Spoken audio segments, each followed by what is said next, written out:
Now, being the fact that I'm Colombian and have been living here in Miami for over 25 years, it's safe to say I've heard a couple of things about the Colombian cartel, Pablo Escobar and company. Myself, I've seen a lot of documentaries, read a lot of news stories, seen a lot of movies about the subject matter. So I was kind of excited about The Infiltrator. Now, did this movie give us something new here, or is it just pretty much a retread about what we already seen before? Let's find out. And with that, I welcome you to another episode of The Real Mentor, where my goal, as always, is to enhance your movie watching experience. Now, off the bat, let me say the first thing that caught my attention was the star. Of course, Heisenberg himself, one of my favorite TV characters of all time, from one of my favorite TV shows of all time, of course, played by Bryan Cranston, who's quickly becoming one of Hollywood's best actors.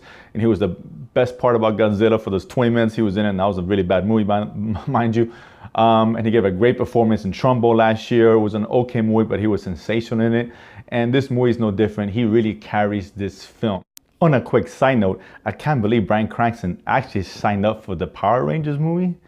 Dude, you're better than that. But I digress. Unsurprisingly, he knocks it out of the park.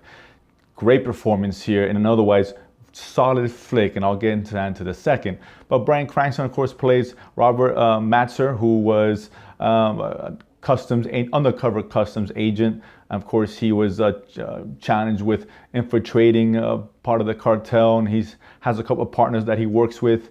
And but it takes the angle of not going after Pablo Escobar himself or someone that's, of course, higher ups for the most part. He goes in the route of the financial backers of it, out of the banking sector, if you will. Bryan Cranston's character, he's well versed in money laundering, and that's the undercover role that he takes on.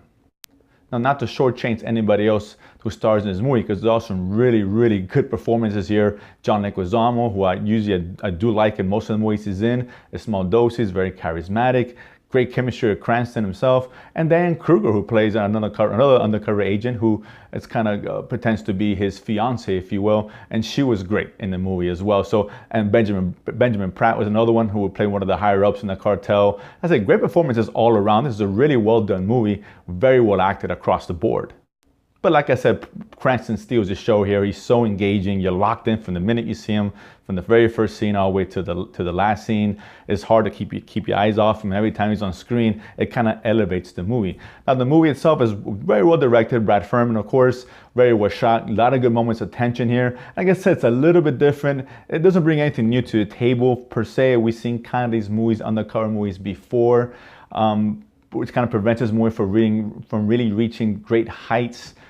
But that being said, it's still a very good movie. Probably one of the better movies I've seen this year. Granted, the Man say lot's been kind of up and down, but this is a real solid effort here. And what's interesting about this movie is that, again, it focuses more on the financial parts, some of the banking, some of the bankers who obviously help to launder a lot of the money. And that's the kind of twist in this movie comes in. And that's not all about getting Escobar or some of his lieutenants. It's more about that section. Again, this is based off a true story, so it's kind of fascinating to see how everything worked out.